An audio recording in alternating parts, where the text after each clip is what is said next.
Olá fulanos, tudo bem? Esse é o nosso segundo vídeo da playlist de parasitologia e hoje o assunto do vídeo é giardíase. Eu sou Natália, a fulana que vos fala, estudante de biomedicina. Meu caro curioso, giardíase é uma doença causada pela giardia, que é o agente etiológico dessa doença. Como é o nome da giardia completo então? A giardia é apenas um carinha, mas ela tem 3 nomes diferentes. É como eu, Natália, sou Natália e tenho mais 2 apelidos, sei lá quais aí por aí. Então ela pode ser chamada de giardia lamblia, giardia intestinalis e giardia duodenalis. Esses nomes vocês vão acompanhar várias vezes durante a playlist de parasitologia e todos eles vêm do latim. É importante ressaltar que o primeiro nome sempre tem que vir em maiúsculo e o segundo nome sempre em minúsculo. E se você estiver escrevendo o nome de um agente etiológico no computador, tem que colocar em itálico. Se você estiver escrevendo à mão, tem que ser sublinhado. Por que 3 nomes diferentes para um carinha só?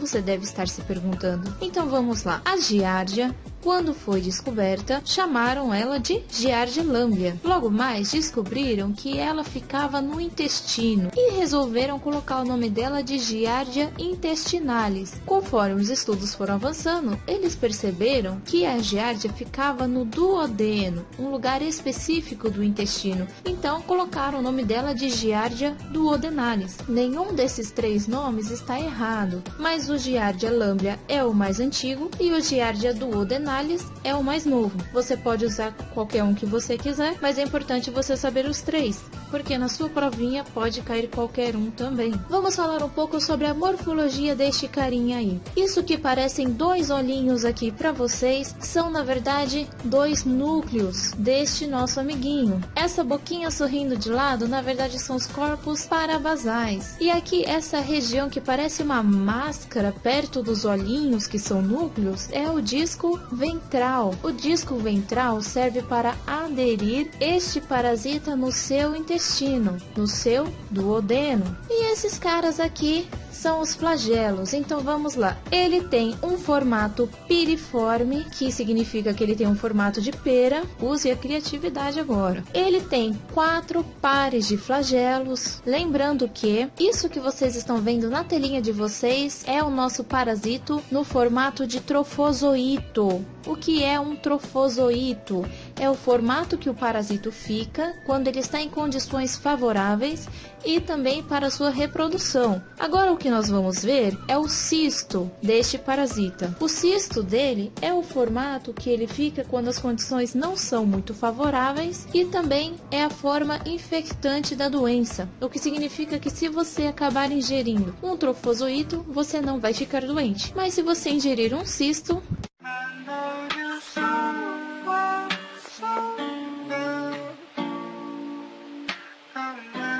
você pode perceber que aqui no nosso cisto nós temos a estrutura interna dele toda duplicada. Então nós temos 4 núcleos e nós temos também essa parede cística, que é o que deixa o cisto resistente e forte para sobreviver em condições desfavoráveis. Isso é o que vocês enxergariam no microscópio. Esse aqui é o trofozoito e esse aqui é o cisto visto no microscópio. Aqui também mais uma imagem para vocês verem. Aqui a gente consegue ver um pouquinho melhor os flagelos, mas já não vê todas aquelas estruturas que a gente via aqui. Mas é importante você saber que você pode enxergar tudo bem definidinho ou não no microscópio. Vamos falar um pouquinho mais sobre a giardia. O habitat dela, como já foi dito, é no intestino delgado. O disco ventral serve para aderir ao intestino. Ele faz reprodução assexuada por divisão binária. O jeito que ele se transmite, ou seja, a forma de transmissão é fecal-oral, o que significa que o cisto sai nas fezes e pode contaminar alimentos e água que podem ser ingeridas. E os mecanismos de patogenicidade que este parasita usa para ser patogênico é a variação antigênica, ou seja, ele consegue mudar a sua genética para que o nosso sistema imune não consiga identificá-lo. Ele tem a forma de cisto, que dá resistência, que é a forma onde ele consegue se disseminar, onde ele consegue infectar. Ele tem o disco ventral, que serve como sucção, que é como ele se adere no intestino delgado, e ele tem moléculas de superfície, que são moléculas, proteínas que ele libera e que acabam irritando e que acabam fazendo mal ao intestino delgado. O que acontece com a sucção no disco ventral? Se ele for em grande quantidade, essa sucção vai fazer como se fosse um revestimento no intestino e não vai permitir que os nutrientes necessários para o nosso organismo sejam absorvidos corretamente. Esse é um dos problemas da giardíase, mas geralmente essa doença é assintomática. Geralmente você pode ter giardíase e não saber. Você pode ter o parasito lá no seu intestino delgado e não saber disso, porque você pode não ter sintomas da doença. Vamos falar um pouquinho agora sobre o ciclo de vida deste cara. Como eu falei para vocês, a transmissão é fecal-oral, ou seja, você ingere o cisto em alimentos contaminados ou em água contaminada. Este cisto vai ser resistente ao pH do seu estômago e vai chegar no duodeno. Caso você acabe ingerindo um trofozoito, ele não vai ser resistente ao pH do seu estômago e ele não vai então sobreviver para poder te causar uma doença. Mas o cisto é um cara resistente, é um cara chato, então ele vai chegar no duodeno.